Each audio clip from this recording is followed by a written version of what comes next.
فأنا ناصح لإخواني بالصدع بالحق تبيض وجوههم. السكوت في مسألة الحزبية يضرها، فاصدع بما تؤمر وأعرض عن المشركين. سلامي على دماج ورجالها والشيخ يحيى ودار العلم يا سعد بانيها. بسم الله الرحمن الرحيم. الحمد لله حمدا كثيرا طيبا مباركا فيه كما يحب ربنا ويرضاه. أشهد أن لا إله إلا الله وحده لا شريك له، وأشهد أن محمدا عبده ورسوله صلى الله عليه وعلى آله وسلم تسليما كثيرا. أما بعد، kita lanjutkan pembahasan kita ikhwan terkait syubhat seputar maulid, yang padanya juga faedah-faedah penting bukan hanya berkaitan dengan perayaan maulid, akan tapi berkaitan dengan semua syubhat-syubhat yang didatangkan oleh ahli bid'ah untuk menyebarkan kebid'ahan-kebid'ahan mereka. Jadi jangan dikira pembahasan kita ikhwan hanya kaitannya dengan perayaan maulid saja. Nah, karena padanya kita mendapatkan faedah-faedah penting bagaimana membantah setiap syubhat yang didatangkan oleh ahli bid'ah, terkhusus pada masalah perayaan maulid dan pada bid'ah-bid'ah secara umum. Pertemuan terakhir kita sampai pada syubhat tentang penukilan dari Syekhul Islam Ibnu Taimiyah rahimahullahu taala yang mereka pahami bahwasanya mungkin bagi orang-orang yang merayakan maulid untuk mendapatkan pahala karena kecintaan mereka dan karena ijtihad mereka. Setelah kita lewati bahwasanya penukilan tersebut adalah penukilan yang dipotong-potong sesuai dengan hawa nafsu sendiri, tanpa memperhatikan kalimat sebelumnya dan kalimat setelahnya. Dan ini kebiasaan ahlul ahwa, mengambil kalimat yang diinginkan tanpa memperdulikan konteks. Baik. Adapun kalau seorang betul-betul mau memperhatikan, akan didapati bahwasanya Syekhul Islam Ibnu Taimiyah rahimahullahu taala menegaskan bahwa yang akan mendapatkan pahala atas rasa cintanya kepada Nabi sallallahu alaihi wasallam, demikian pula ijtihadnya dalam suatu ibadah itu pada selain kebid'ahan.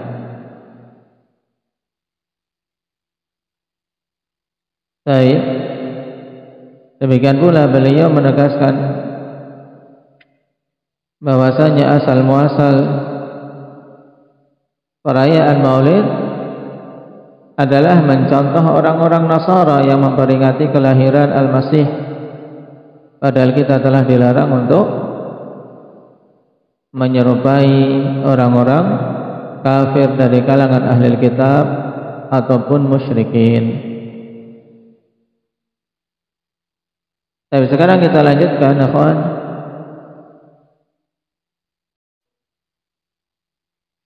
Kemudian pada syubhat ke-17 juga telah dibantah, akhwan, kaitannya dengan apa? Dengan tasyabbuh. Mereka menggunakan qiyas yang batil. Kalau para penyembah salib saja mereka memperingati kelahiran Isa, tentunya kaum muslimin lebih utama untuk memuliakan kelahiran Nabi kita Muhammad sallallahu alaihi wasallam. Maka jelas ini adalah pemahaman yang batil dalam beragama, karena mengikuti orang-orang kufar, tasyabbuh terhadap mereka hukumnya muharram, dan tata cara peribadatan tidak diambil dengan metode qiyas seperti ini. Kemudian syubhat yang ke-18 berkaitan dengan fatwa dari Al-Hafidz Ibnu Hajar dan Imam Suyuti yang mereka klaim membolehkan peringatan Maulid. Baik. Dan untuk syubhat ke-18 ini telah dijawab bahwasanya kalau kita mau membaca perkataan kedua imam ini, maka akan kita simpulkan bahwasanya hukum asal dari amalan peringatan Maulid ini bid'ah di sisi keduanya. Kemudian Al-Hafidz Ibnu Hajar hanya menetapkan bahwasanya pada kebid'ahan itu ada sisi bagus, ada sisi buruk. Nah, bagaimana mengetahui sisi bagus dan sisi buruknya? Padahal apa? Tabiat manusia beda-beda dalam menilai. Maka ini tidak bisa dijadikan acuan. Kemudian terkait Imam Suyuti membolehkan dengan batasan-batasan. Walaupun kita tidak menyetujui pembolehan Imam Suyuti, tapi jika mereka berlandaskan fatwa beliau, maka harus mencocoki batasan-batasan yang beliau tetapkan, yaitu hanya sekedar membaca Al-Quran, kemudian membaca riwayat tentang awal-awal kenabian Rasulullah SAW dan apa yang terjadi di saat beliau lahir, kemudian makan-makan dan bubar. Itu aja, tidak ada nyanyi-nyanyi, tidak ada joget-joget, tayyib dan yang lainnya. Nah, sekarang kita masuk pada syubhat yang ke-19.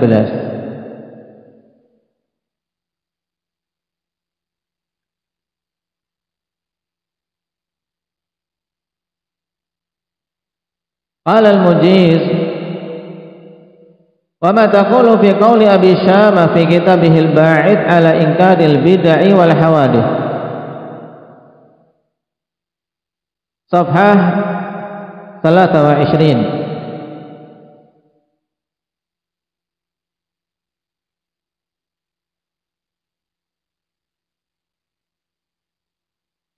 Wa min ahsani ma ibtudi'a fi zamanina ma yuf'alu kulla 'amin fil yawmi al-muwafiqi li maulidihi sallallahu alaihi wasallam min as-sadaqatil ma'rufah wa idhariz zinati was-surur, fa inna dzalika mush'irun bi mahabbatihi sallallahu alaihi wasallam wa ta'dhimihi fi qalbi fa'ili dzalika wa syukran lillahi ta'ala ala ma manna bihi min ijadi rasulihi alladhi arsalahu rahmatan lil alamin. Syubhat yang seperti ini, akhwan, tentunya seorang tidak bisa menjawab dengan apa? Dengan menerima ataupun menolak secara langsung sampai apa? Mengecek kalimat tersebut dari Imam Abu Syamah. Maka penting untuk memperhatikan syubhat-syubhat yang seperti ini. Mereka mendatangkan syubhat, akhwan, apa yang kalian ucapkan terus terkait perkataan Imam Abu Syamah dalam kitab beliau Al-Ba'id fi Inkaril Bid'ah wal Hawadith. Ini kitab berkaitan dengan masalah pengingkaran bid'ah-bid'ah. Tapi dalam kitab tersebut di halaman 23 kata beliau, di antara sebagus-bagus perkara yang diada-adakan di zaman kita ini yaitu apa yang dilakukan setiap tahunnya di hari yang mencocoki kelahiran Nabi sallallahu alaihi wasallam, berupa sedekah-sedekah yang telah dikenal dan menampakkan perhiasan serta kegembiraan, berarti hari raya ini. Karena yang demikian itu menunjukkan rasa cinta kepada Nabi sallallahu alaihi wasallam dan pengagungan terhadap beliau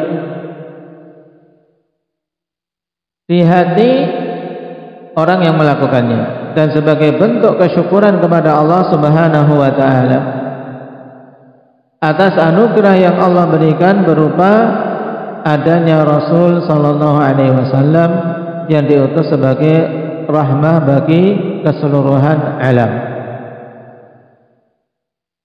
Ini kalau kita baca sekilas berarti bagus ya. Di sisi Imam Abu Syamah, padahal beliau dikenal keras dalam bid'ah, tapi beliau mengatakan di antara apa? Sebagus-bagus kebid'ahan. Maka kita jawabi alaika min wajhain, jawabku atasmu terhadap syubhat ini dari dua sisi.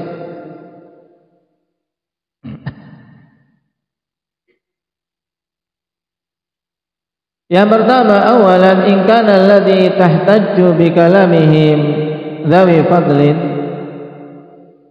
faqad taraka al-ihtifala bil maulidi unasun afdalu minhum wa humus salafus salihu ahlul qurunil mufaddalah. Yang pertama, apabila yang engkau jadikan hujjah dengan perkataannya itu adalah orang yang punya keutamaan, maka sungguh telah meninggalkan untuk memperingati perayaan maulid tersebut orang-orang yang lebih utama darinya. Memang Abu Syamah imam ulama kaum muslimin punya keutamaan, tapi orang yang engkau berhujjah dengan perkataannya itu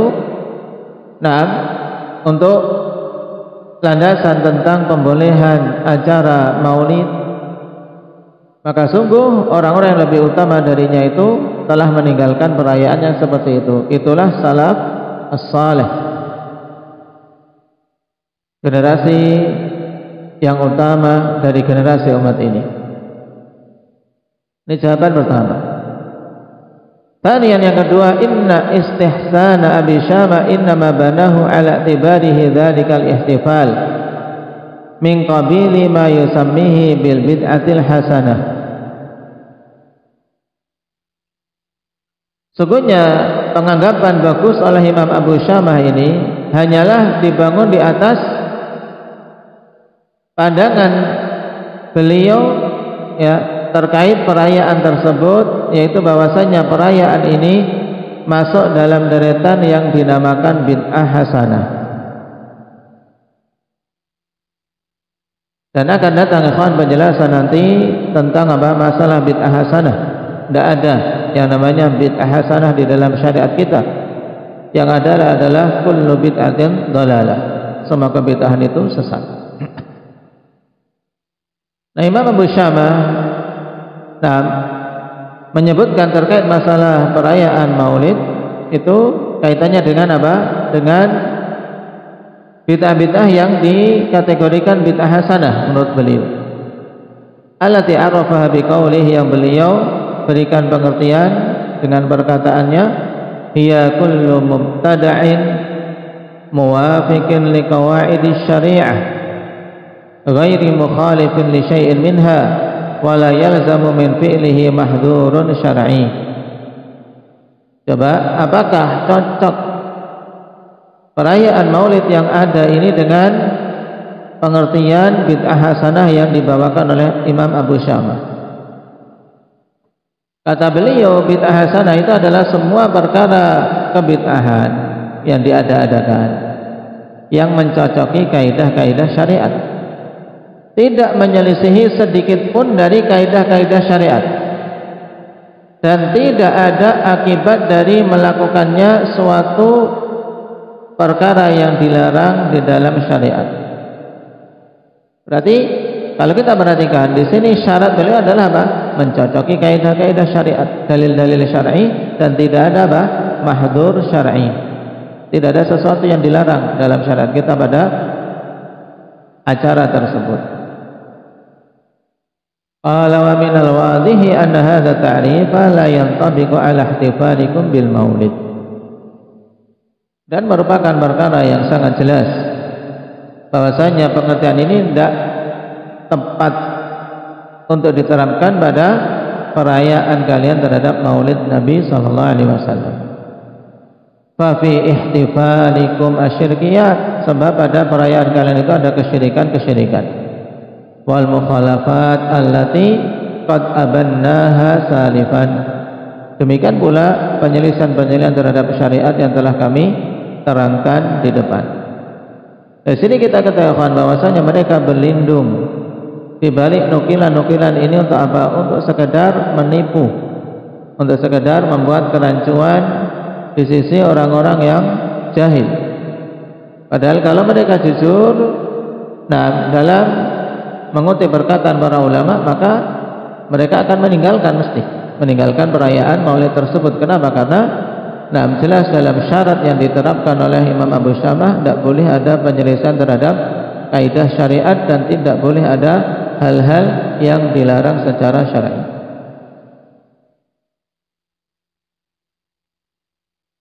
Syubhat yang ke-20,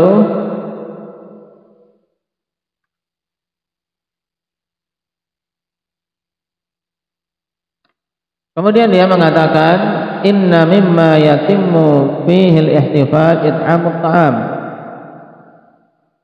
Inna mimma yatimmu fil ihtifal it'amut ta'am wa huwa ma'murun bih wa fihi ajrun kabir la siyama bi niyati syukri lillahi ta'ala. Kemudian dia beralih dengan sesuatu yang ada dalam perayaan tersebut. Dia mengatakan sungguhnya di antara hal yang apa? Yang sempurna dalam perayaan Maulid itu adanya apa? It'amut ta'am. Apa it'amut ta'am, Jabir? Memberi makan. Ini yang paling disukai ya, Kabir? Baik.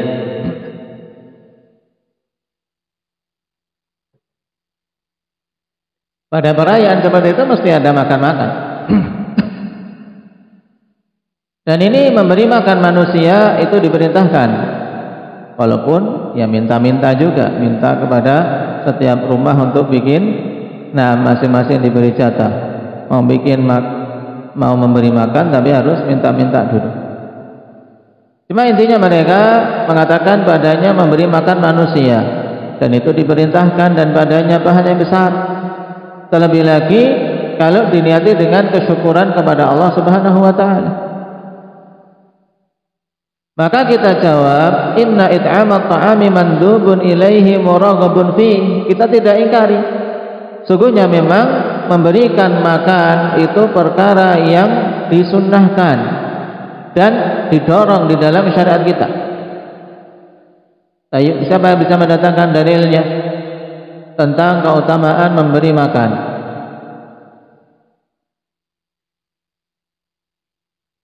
Endak ya Abdurrahman aja.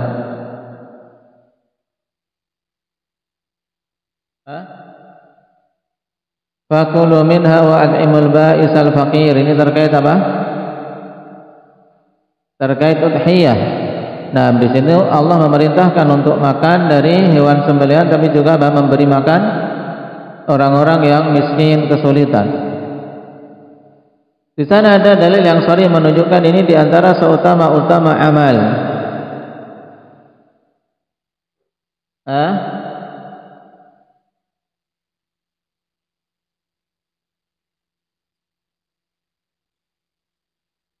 Baik, ahsanta. Nah, ketika Nabi SAW ditanya ayyul islami afdal, nah, apa di antara sifat-sifat keislaman yang paling utama? Kata Nabi SAW, it'amut ta'am wa taqra'us salam ala man arafta wa man lam ta'rif. Memberi makan dan memberikan salam untuk orang yang engkau kenal maupun tidak engkau kenal. Jadi memberi makan manusia hal yang sangat dianjurkan. Taib, kullama ja'atil hajatu ilaih. Ya kapan saja memang dibutuhkan untuk memberi makan.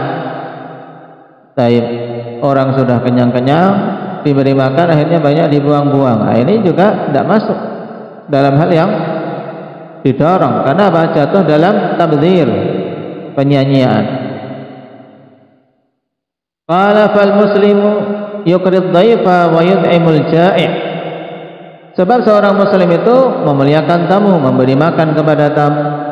Wa yud'imul ja'i', memberi makan kepada orang yang kelaparan, yang lapar.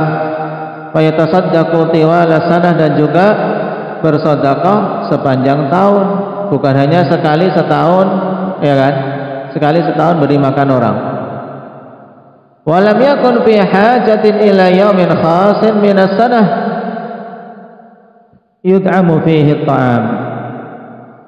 Sehingga tidak ada kebutuhan ya untuk apa? Untuk adanya hari khusus dalam setahun yang di situ diberi makanan, dibagi-bagi makanan padanya. Jadi tidak perlu mengkhususkan hari untuk bagi-bagi makanan. Karena apa?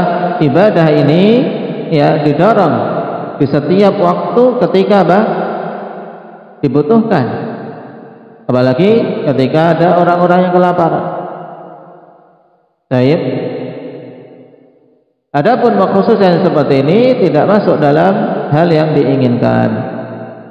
Wa min mafasidil it'ami athna al-ihtifal intihaku hurmatil masajidi bitaqdiriha wa kathratil laghati fiha wa dukhulil atfali hufatan aw bin ni'ali wa hiya muttasikhah.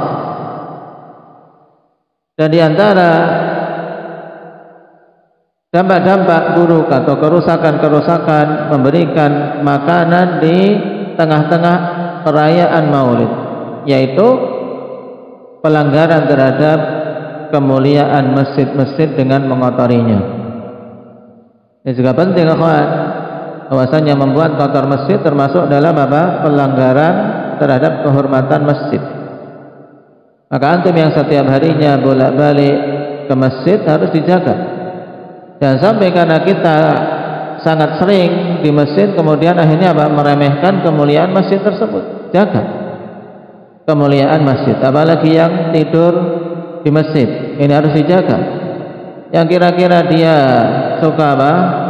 Suka lavanya mengalir, ya kan? Nah, harus dijaga, jangan sampai apa? Menetes, berarti pakai bantal, ya. Kemudian yang kira-kira kalau tidurnya keringetan, ya dijaga, jangan langsung di karpet. Ya nanti orang sholat, nah bau keringetan tuh. Ini juga apa? Selain adiyah kepada orang yang mau sholat, ya sujud ini bau penguk keringatnya siapa? Taib. Ya pakai alas. Walaupun karpet kita sudah apa? Sudah nyaman untuk tidur, tapi tadi bukan kenyamanan kita yang dipikirkan sekarang, tapi apa? Kenyamanan nanti orang setelah kita. Juga kehormatan masjid untuk kita jaga. Karena musim-musim panas seperti ini, ya, keringatan, maka pakai alas. Ya minimal taib selimut digelar. Kalau nggak ada taib apa firash, ya pakai alas. Terutama juga apa? Di kepalanya. Ya, karena tidak tahu apa yang terjadi ketika tidur. Ya, jangan apa? Nah, aku tidak akan apa? Tidak akan ngiler. Ya, belum tentu. Nah, belum tentu. Baik. Dijaga sebagai bentuk apa? Penjagaan kita terhadap kehormatan masjid. Dan juga apa? Jangan sampai kita mengganggu saudara kita terkait masalah salat. Ya, terkait masalah salat. Yang paling depan ini kan paling empuk. Ya, tidur di situ nggak pakai alas nyaman. Ya, tapi jangan langsung tanpa alas. Baik. Karena tidur berkeringat tidak terasa. Baik, maka harus dijaga ya. Ini mumpung sampai pada masalah ini, jangan sampai kita seperti orang-orang yang merayakan Maulid ini. Intihaku hurmatil masajid, yang melanggar kehormatan masjid. Bentuk melanggar kehormatan masjid diantaranya apa? Bitakdziriha, kata Syekh, dengan mengotorinya. Ya, dengan mengotorinya. Makanya kalian yang jadwal piket untuk membersihkan masjid, ihtisab, menjaga kehormatan masjid, dibersihkan. Baik, sebelum sholat sesuai dengan jadwal yang telah diatur, persiapkan yang bagus. Naam. Wa kathratil laghati fiha, ini juga perhatikan. Dan banyaknya keributan di dalamnya. Jangan suka bikin ribut di masjid, walaupun apa? Selain waktu sholat dan selain waktu ta'lim. Ketika kalian istirahat, bukan berarti kemudian boleh bebas di dalam masjid berbuat keributan, tidak, akhwan. Tetap Masjid itu rumah Allah Subhanahu wa taala. 24 jam rumah Allah. Naam. Baik. Jadi apa? Bukan berarti kita menjaga kehormatannya ketika mau sholat, ketika di majelis taklim, tapi setelah waktu-waktu istirahat kemudian kita anggap itu seperti tempat-tempat biasa. Tidak. Itu tetap masjid. Jadi dijaga untuk tidak berbuat laghat, keributan padanya.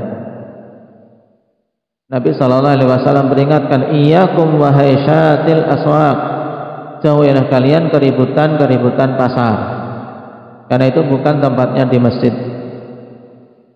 Nah, maka bersenda guru akhwan, jauhi yang yang sampai menimbulkan keributan, sampai rame. Nah, ini jangan di masjid, letaknya di luar masjid. Wa dukhulil atfali hufatan aw bin ni'ali wa hiya muttasikhah, dan masuknya anak-anak yang nyeker, tidak pakai sendal, kotor kakinya. Nah, ini juga perhatikan, ini cocok sama teman-teman. Ya. Nah, enggak perayaan Maulid saja seperti ini. Harus perhatikan. Dukhulil atfal hufatan aw bin ni'ali wa hiya muttasikhah, masuknya anak-anak dalam keadaan tidak pakai sendal, taib, atau pakai sendal dalam keadaan kotor. Taib. Yang menjadi inti di sini adalah kotornya kaki, ya kawan. Ya, akan mengakibatkan kaki kotor, apalagi musim hujan. Maka harus perhatikan, jaga kehormatan masjid. Orang, ya kawan, walaupun antum jalan dari asrama ke masjid hanya melewati melewati halaman yang sudah dicor, tapi kan ada debu yang nempel. Diperhatikan. Nah, ketika itu antum naik masuk ke karpetnya bukan jadi keset, kan karpetnya hanya jadi jadi keset. Nah, jangan, dijaga ya, kebersihannya. Sebagai bentuk pemuliaan kita terhadap masjid. Fala yakadu yatayassaru li ahadin iqamatu sya'iri fi masjidin yu'malu fihi maulid, sehingga hampir-hampir tidak ada kemudahan bagi seseorang untuk menegakkan syiar-syiar di masjid yang di situ dilakukan padanya peringatan maulid. Dan ini jelas faktanya, Pak.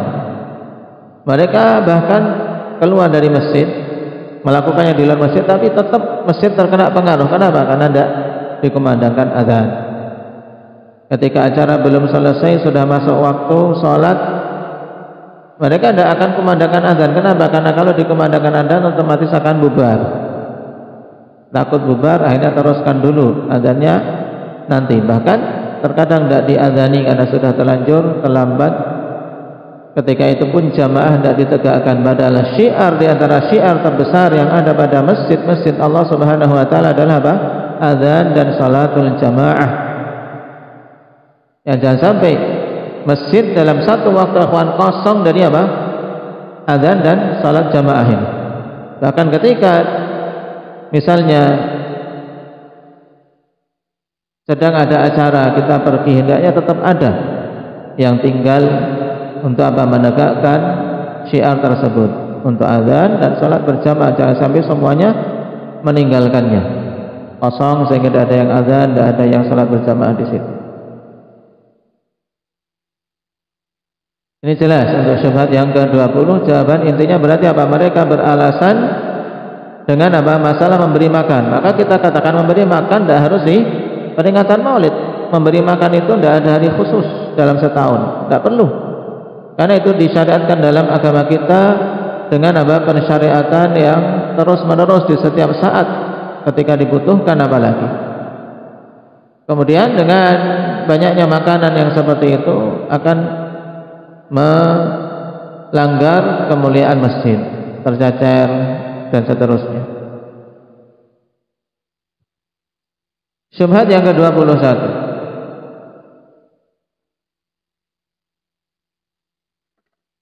Al-ihtifalu bihadzal yaumi ta'birun an farhatina bi maulidih. Ini termasuk di antara syubhat yang sangat banyak, ikhwan. Antum harus betul-betul pahami jawabannya ini. Banyak disebar di media-media sosial dan juga dari penceramah-penceramah yang menyerukan bid'ah ini. Perayaan Maulid pada hari ini merupakan ungkapan dari kegembiraan kita tentang kelahiran beliau alaihi salatu wassalam. Wa qad intafa'a bihil kafir, dan kegembiraan atas kelahiran Nabi itu orang kafir saja mendapatkan kemanfaatan. Ketika seorang kafir gembira atas lahirnya Nabi, dia saja dapat kemanfaatan. Makanya kita memperingati Maulid untuk mengungkapkan kegembiraan kita atas kelahiran beliau. Ini kata mereka. Kemudian mendatangkan riwayat ja'a bil Bukhari annahu yukhaffafu an Abi Lahab kulla itsnain bisababi 'idqihi li jariyatihi Thuwaibah lamma basyarathu bi wiladatil Mustafa sallallahu alaihi wasallam. Dan telah datang dalam riwayat Bukhari bahwasanya diringankan azab dari Abu Lahab setiap hari Senin. Kenapa? Kalau setiap Senin azab Abu Lahab diringankan dengan sebab dia membebaskan budak perempuannya bernama Thuwaibah. Taib, dengan sebab dia membebaskan budak perempuannya bernama Thuwaibah. Tatkala Thuwaibah ini memberikan kabar gembira kepada Abu Lahab tentang kelahiran Nabi kita Muhammad sallallahu alaihi wasallam. Waqad qala al-Hafiz Syamsuddin Ibn Nasir ad-Dimashqi, "Idza kana hadza kafiran jaa'a dhammuhu wa tabbat yadahu fil jahim mukhallada ata annahu yawmal itsnain da'ima yukhaffafu anhu as-sururu bi ahmada."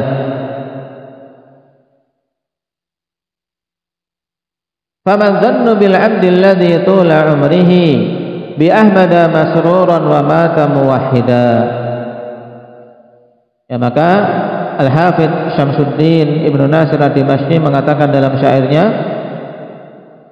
apabila ini orang kafir saja yang datang celaan untuknya dalam ayat tabbat yada abi lahabi wa tab, dia berada di neraka jahanam mukhallada secara kekal. Baik, kekal di neraka jahanam. Tapi untuk Abu Lahab ini datang bahwasanya setiap hari Senin secara terus-menerus yukhaffafu anhu, diringankan. Baik, diringankan apa? Darinya hukuman. Atau di sini bagusnya yukhaffifu apa? Kenapa as-surur sebagai apa? Fa'ilnya. Yukhaffifu anhu as-sururu bi ahmada, telah menjadikan ringan. Ada keringanan untuknya dari azab. Apa yang meringankannya? Rasa gembira terhadap kelahiran Ahmad, yaitu Nabi kita Muhammad sallallahu alaihi wasallam. Nah, kalau orang kafir saja seperti ini gara-gara gembira atas kelahiran Nabi kita sallallahu alaihi wasallam, terus bagaimana persangkaanmu terhadap seorang hamba yang setiap waktu dalam umurnya, sepanjang umur yang dia miliki, senantiasa gembira dengan lahirnya Nabi kita Muhammad sallallahu alaihi wasallam dan dia mati di atas tauhid? Tentunya lebih-lebih lagi. Ini maksud dari bait. Nah, bagaimana jawaban untuk syubhat ini? Maka kita jawab, al-jawabu ala hadhihi syubhati min wujuh.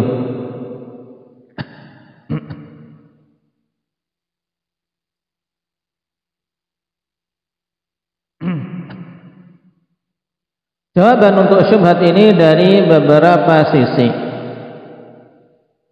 Yang pertama, ikhwan, kita melihat dari sisi hadis, karena ini yang penting. Kenapa? Karena kalau orang berdalil, kita harus patahkan dalilnya dulu, ya, patahkan dalilnya dulu. Makanya kita kalau ingin berdalil ya harus kuatkan dalil agar tidak bisa dipatahkan oleh pihak yang menyelisih kita. Nah, mereka berdalil dengan kisah tersebut. Maka kita katakan annal khabara mursal. Khabar tentang hal itu mursal. Apa itu mursal? Syukran. Mursal itu apa?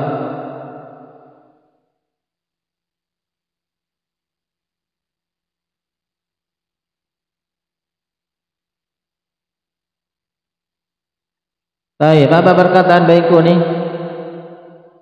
Pengertiannya ma'adhafahu tabi'i ila Nabi sallallahu alaihi wasallam. Baik.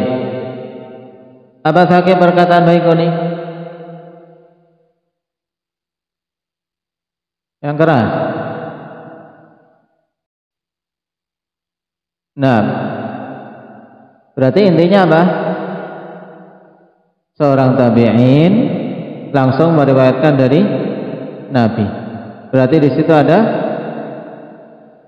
perawi yang sakat, perawi yang jatuh antara tabi'in dan Nabi sallallahu alaihi wasallam, ya kan? Dan mursal termasuk bagian dari hadis yang dhaif.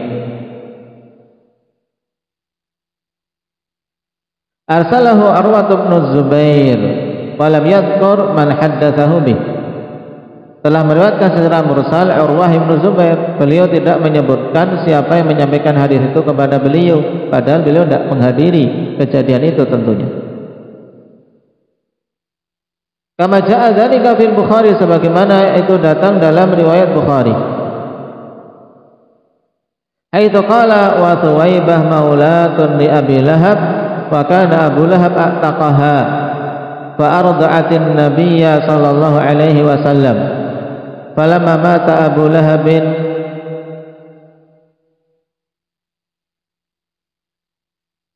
urihu ba'du ahlihi bi syarri hibatin. Al-hibah bi kasril ha al-muhmala wa fathil ba ay bi syarri hal. Al-hibah wal haubah al-hammu wal huznu. Baik. Jadi dalam riwayat tersebut di Sahih Bukhari, di mana beliau mengatakan Thuwaibah adalah maulah, budak perempuan dari Abu Lahab.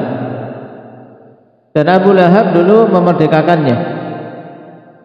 Maka Thuwaibah ini menyusui Nabi sallallahu alaihi wasallam.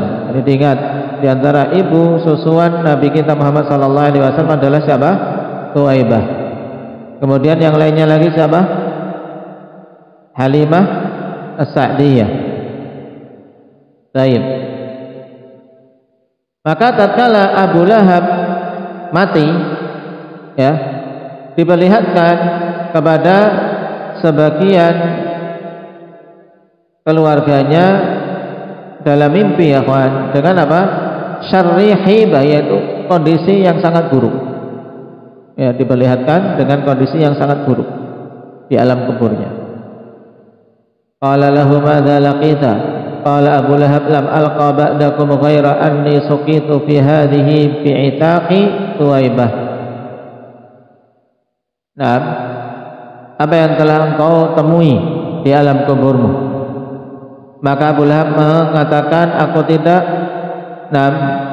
mendapati selain tidak menemui setelah kalian sesuatu kebaikan sedikit pun. Yang didapatkan adalah keburukan demi keburukan. Hanya saja aku diberi apa? Diberi air, suqitu fi hadhi. Nah, aku diberi air, tapi dengan sebab aku memerdekakan Thuwaibah. Baik, jawaban bertanya pertama, riwayatnya mursal, dan mursal masuk bagian hadis dhaif. Kemudian jawaban kedua, wa ala taqdiri annahu mausul falladhi fil khabari ru'ya manamiyah fala hujjata fih.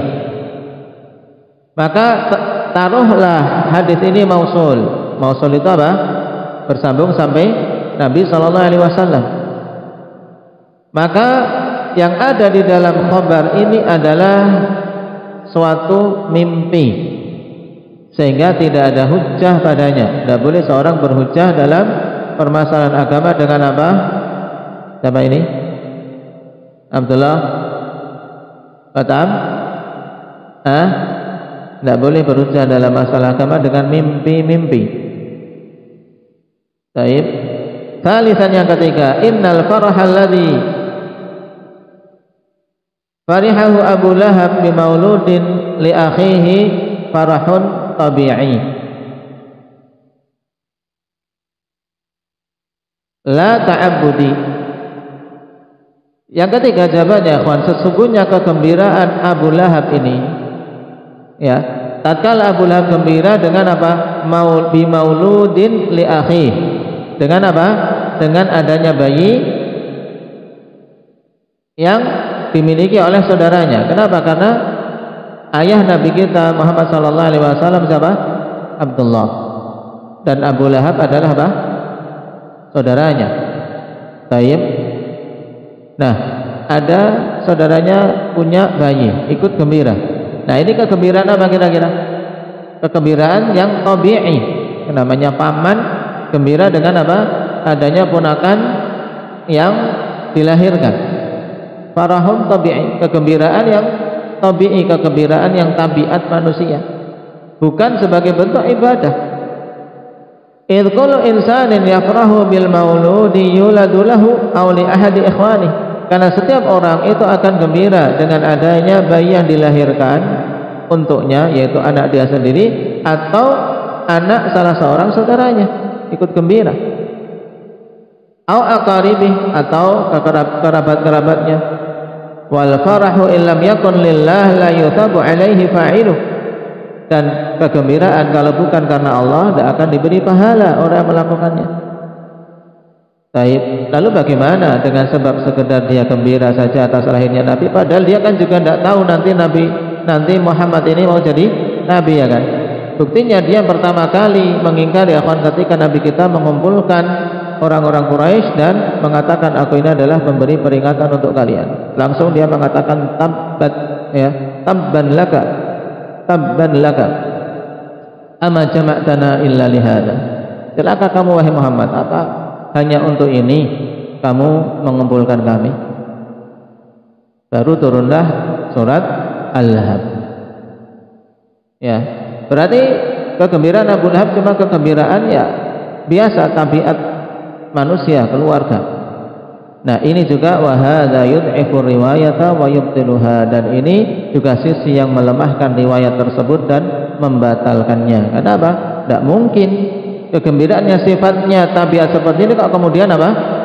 Begitu bernilai, bahkan sampai orang kafir saja diberi keringanan azab. Ya, paham? Nah, ini jawaban yang ketiga. Jawaban yang keempat, ana ma fihi min i'taqi Abi Lahab li Thuwaibah qabla irda'iha lin Nabi sallallahu alaihi wasallam mukhalifun lima 'inda ahli siyar min anna i'taqa Abi Lahab kana ba'da dzalikal irda' bidahrin tawil. Ini juga yang melemahkan riwayat tersebut, ikhwan. Pada riwayat Bukhari tadi yang mursal, padanya bahwasanya Abu Lahab memerdekakan Thuwaibah itu sebelum Thuwaibah menyusui Nabi sallallahu alaihi wasallam. Karena di situ kan Thuwaibah dimerdekakan baru menyusui Nabi. Padahal hakikatnya, ikhwan, dalam riwayat yang sahih, ya, yang disebutkan oleh ahli siyar, ulama tarikh, bahwasanya Abu Lahab memerdekakan Thuwaibah itu setelah Thuwaibah menyusui Nabi dalam jangka waktu yang lama. Jadi sudah menyusui lama baru dimerdekakan. Perhatikan, qala Ibnu Sa'din bi sanadih, Ibnu Sa'ad mengatakan dengan sanadnya, kanat Thuwaibah murdi'atu Rasulillah sallallahu alaihi wasallam yasiluha wa huwa bi Makkah. Nah, wa kanat Khadijatu tukrimuha wa hiya ala milki Abi Lahab. Perhatikan, adalah dulu Thuwaibah itu adalah dulu Thuwaibah wanita yang menyusui Rasulullah sallallahu alaihi wasallam. Taib yasiluha wa huwa bi Makkah. Beliau yaitu Rasulullah yasiluha tetap menyambung hubungan dengan ibu susuannya tersebut dalam keadaan beliau di Mekah. Taib. Dan adalah Khadijah juga sang istri ikut memuliakan ibu susuan suaminya. Wahia ala milki Abi Lahab, dan Thuwaibah itu berada di bawah kepemilikan Abu Lahab, menunjukkan masih dimiliki, belum dimerdekakan. Naam, wa sa'alathu an yabi'aha laha famtana. Maka Khadijah beliau punya harta, minta kepada Abu Lahab untuk apa? Untuk menjual Thuwaibah ini. Menunjukkan Nabi sudah menikah saja, Thuwaibah masih menjadi budaknya Abu Lahab. Tapi Abu Lahab tidak mau. Falamma hajara Rasulullah sallallahu alaihi wasallam ataqaha Abu Lahab. Tatkala Rasulullah telah berhijrah, baru Abu Lahab memerdekakan Thuwaibah. Wa kana Rasulullah sallallahu alaihi wasallam yab'atsu ilaiha bisilatin wa bikuswatin hatta jaa al-khabaru annaha matat sanah 70 inda marji'ihi min Khaybar. Dan adalah Rasulullah sallallahu alaihi wasallam senantiasa mengirim sesuatu kepada ibu susuannya tersebut. Yab'atsu ilaiha bisilah, mengirim sesuatu untuk menyambung. Dan juga dengan apa? Kain-kain, pakaian. Sampai datang berita bahwasanya beliau wafat pada tahun ke-7 ketika Nabi pulang dari Khaybar. Baik. Maka ini juga faedah penting terkait tarikh. Ternyata Thuwaibah tidak dimerdekakan ketika Nabi lahir, ya kan? Bahkan apa? Nabi sudah hijrah. Ya, Nabi di Mekah saja Thuwaibah masih menjadi budak Abu Lahab. Bahkan Khadijah ingin membeli Thuwaibah, tidak boleh sama Abu Lahab.